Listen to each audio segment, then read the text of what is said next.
Good morning to all. So in the yesterday's video we have completed the question and answers and one of the question of exercise of chapter I am the strongest one, chapter 11 I am the strongest one के exercise का एक question और question and answers notebook में हमने complete कर लिए थे।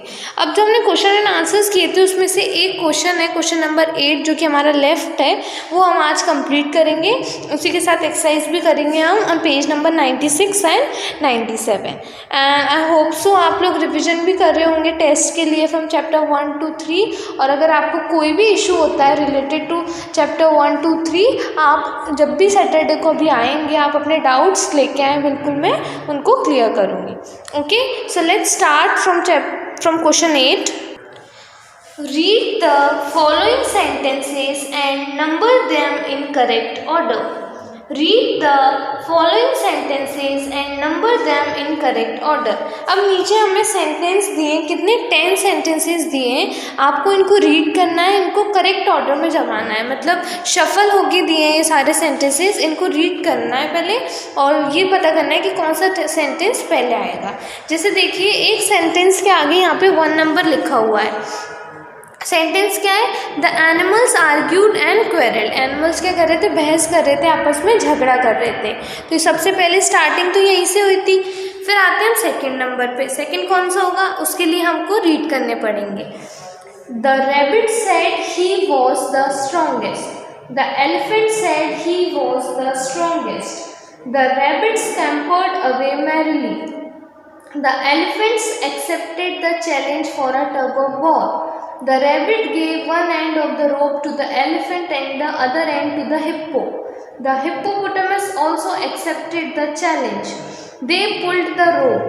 The rabbit nibbled through it. The rope broke. All agreed that the rabbit was the strongest. अब सबसे पहले था कि एनिमल्स, जानवर क्या कर रहे थे? बहस कर रहे थे, झगड़ा कर रहे थे। उसके बाद किसने बोला था कि मैं ज़्यादा ताकतवर हूँ? सबसे पहले बोला था एलिफेंट ने कि मैं क्या हूँ? सबसे स्ट्रॉन्गेस्ट हूँ। तो यहाँ पे the elephant said he was the strongest, क्या आ जाएगा? ये सेकंड नंबर पे आ जाएगा। एलिफेंट के बाद किसने बोला था? हिप्पो ने बोला था। हिप्पो के बाद किसकी बारी आई थी? रैबिट की बारी आई थी। तो अब यहाँ पे हिप्पो से रिलेटेड कुछ नहीं दिया हुआ है, इसलिए हम क्या लिखेंगे? रैबिट वाले सेंटेंस पे 3 नंबर डालेंगे। The rabbit said he was the strongest. इसके बाद क्या हुआ था? अब इसके बाद एलिफेंट ने क्या किया था? रैबिट के ये बोलने के बाद कि वो स्ट्रॉन्गेस्ट है, तो एलिफेंट ने उसका टग ऑफ वॉर का जो चैलेंज था वो एक्सेप्ट कर लिया था। तो the elephant accepted the challenge for a tug of war. ये कौन सा नंबर पे आ जाएगा? 4 नंबर पे आ जाएगा। उसके बाद चैलेंज एक्सेप्ट करने के बाद क्या हुआ? हिप्पो ने भी एक्सेप्ट कर लिया था challenge. The hippo also accepted the challenge, यहाँ पे आ जाएगा 5 नंबर। उसके बाद क्या हुआ? उसके बाद हुआ था रैबिट ने रोप का एक एंड दिया किसको? एलिफेंट को, दूसरा दिया हिप्पो को। तो कहाँ पे? ये रहा। The rabbit gave one end of the rope to the elephant and the other end to the hippo, यहाँ पे 6 नंबर। देन उसके बाद क्या हुआ? उन दोनों ने रोप को, रस्सी को खींचा और रैबिट ने उसको कुतर दिया। तो कुतरने का ये रहा। दे pulled the rope, the rabbit nibbled through it. तो कौन सा नंबर आ जाएगा इस पे? 7 नंबर। देन उसके बाद क्या हुआ? उसके बाद रस्सी टूट गई, उसने, क्योंकि रैबिट ने वो कुतर दी थी तो रस्सी टूट गई और सभी ने ये मान लिया कि रैबिट कैसा है? स्ट्रॉन्गेस्ट है। यहाँ पे आ जाएगा 8 number. The rope broke, all agreed that the rabbit was the strongest. उसके बाद the animals agreed that the rabbit was the strongest. सारे जानवरों ने मान लिया कि एनिमल रैबिट कैसा है? स्ट्रॉन्गेस्ट, सबसे मजबूत है।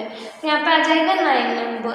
And the last one is the rabbit scampered away merrily. यहाँ पे क्या आ जाएगा?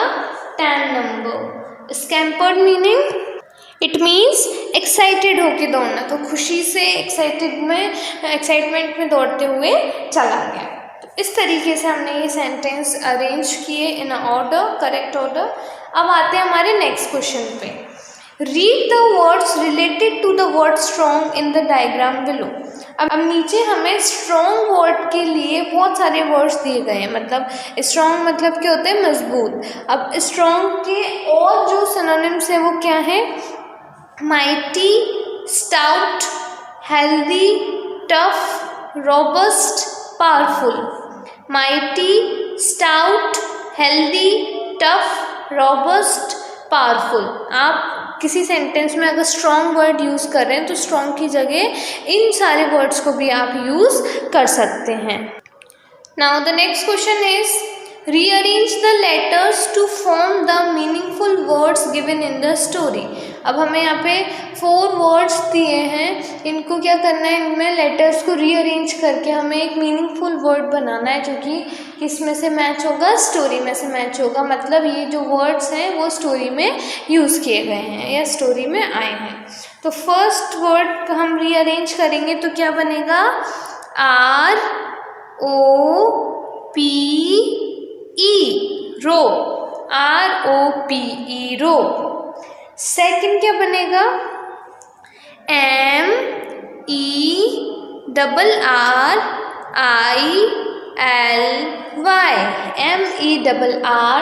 MERRILY, merrily. थर्ड क्या बनेगा, challenge,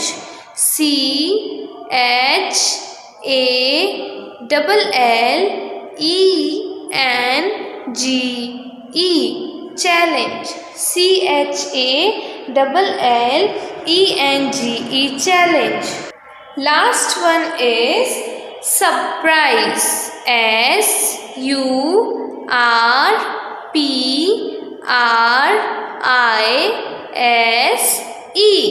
surprise.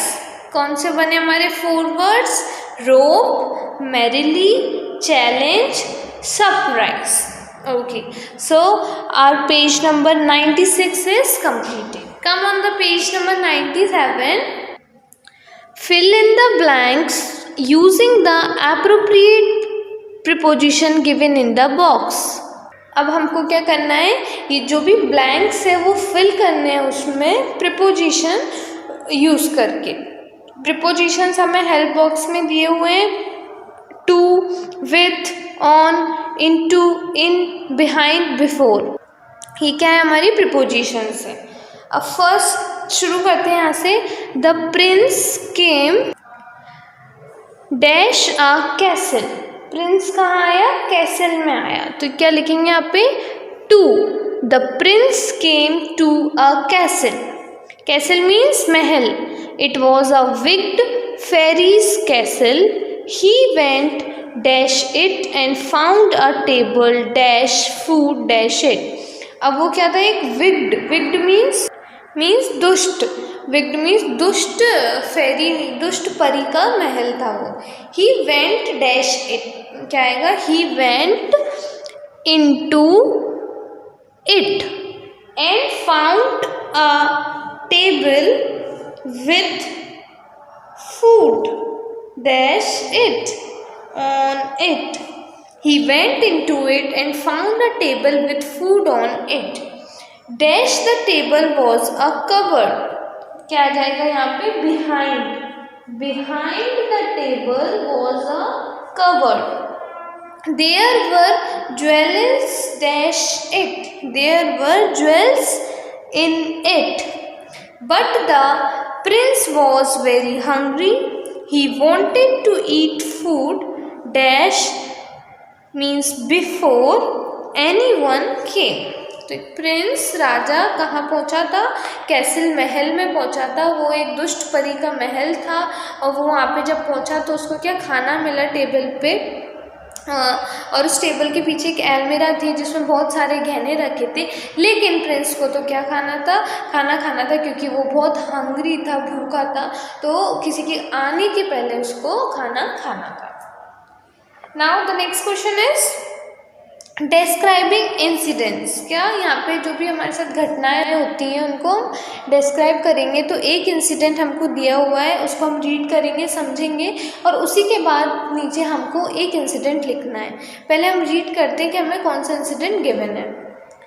रमन्स uncle bought a yellow toy car for him. रमन के अंकल उनके लिए क्या लेके आए, येलो टॉय कार लेके आए थे. It was a big car with a remote. वो एक बहुत बड़ी कार थी रिमोट के साथ. All his friends were very excited. They all wanted to play with his car. उसके सभी फ्रेंड्स काफ़ी एक्साइटेड थे और वो सभी उस कार के साथ खेलना चाहते थे. But Raman did not want to give the remote to anyone. लेकिन रमन नहीं चाहता था उस कार का रिमोट किसी को देना. With the remote, he could turn the car left, right and swirl it around. Mahir watched the car with great interest. Remote के साथ रमन क्या कर सकता था, वो उस कार को लेफ्ट राइट घुमा सकता था, उसको गोल गोल घुमा सकता था. और जो उसका फ्रेंड था माहिर, वो कार को बड़े ही इंटरेस्ट के साथ देख रहा था.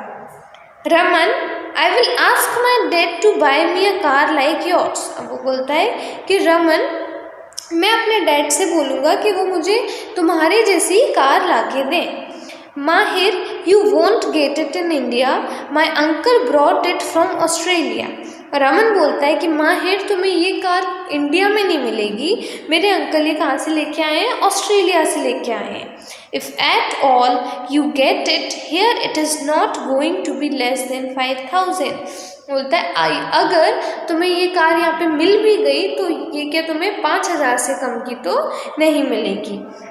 And your dad wouldn't like to spend so much, said Raman. और तुम्हारे पापा मुझे नहीं लगता कि इतना पैसा खर्च करना पसंद करेंगे एक रिमोट कार के ऊपर. माहिर didn't reply, he thought silently. अब जब ऐसा रमन ने उसको बोला तो माहिर ने कोई रिप्लाई नहीं दिया, वो चुपचाप कुछ सोचने लग गया. The car is worth ₹5,000. I will not ask my dad to waste so much money. Indian toys are better. अब वो बोलते हैं कि कार का प्राइस 5,000 रुपीज़ है, तो मैं मेरे डैड से नहीं बोलूँगा कि मुझे ये कार ला के दें जिसमें इतना खर्चा होगा सिर्फ एक कार पे. इंडियन टॉयज़ जो हैं, इंडिया में जो खिलौने बनते हैं वो ही बेटर हैं, अच्छे हैं. And Indian car would do, और इंडियन कार भी अच्छी है. सेड माहिर and continue playing with his friend. ऐसा माहिर ने बोला और फिर वो अपने फ्रेंड्स के साथ खेलना कंटिन्यू कर देता है. तो ये एक इंसिडेंट था रमन, माहिर और उसके फ्रेंड्स के बीच कि रमन के जो अंकल रहते हैं उसको कार ला के देते हैं, तो और उसके सारे फ्रेंड्स उस कार के साथ खेलना चाहते हैं. बट रमन अपनी कार का रिमोट किसी को नहीं देना चाहता है, इसलिए वो खुद ही उस रिमोट को हाथ में पकड़ के खेल रहा होता है. फिर उतने में माहिर बोलता है कि मैं अपने डैड से बोलूँगा कि मेरे को तुम्हारे जैसी कार ला के दें. तो रमन बोलता है कि तुमको ये कार यहाँ नहीं मिलेगी, ये कार ऑस्ट्रेलिया से लेके आए मेरे अंकल, और अगर तुमको यहाँ मिल भी जाती है तो 5,000 से कम की नहीं मिलेगी, और तुम्हारे डैड इतना पैसा खर्च करना पसंद नहीं करेंगे सिर्फ एक टॉय कार के लिए. तो जब उसको पता पड़ता है कि 5,000 की कार है तो वो सोचता है कि 5,000 की है ना, तो फिर नहीं बोलूँगा मैं अपने डैड से कि मेरे को ऐसी कार ला के दें, क्योंकि मैं भी नहीं चाहता कि वो इतने पैसे खर्च करे सिर्फ एक कार के लिए. जो इंडिया में टॉयज़ हैं, जो इंडिया में कार्स बनती है, वो ही कैसी हैं, बेटर हैं, अच्छी हैं. ऐसा करके वो लोग फिर खेलना कंटिन्यू करते हैं. तो ये एक इंसिडेंट हमने रीड किया. अब नीचे describe the incident of the day you were late for the school. अब आपको वो इंसिडेंट लिखना है उस दिन का जिस दिन आप स्कूल लेट पहुँचो. अब हम में से सभी लोग कभी ना कभी तो ऐसा दिन होता ही है कि आप स्कूल लेट गए होंगे, तो उस दिन आपके साथ क्या हुआ आपको वो डिस्क्राइब करना है विद इन 30 to 40 वर्ड्स. इतने वर्ड्स में आपको यहाँ पे राइट डाउन करना है. Okay, and rest of the work we will do in the next video. Thank you.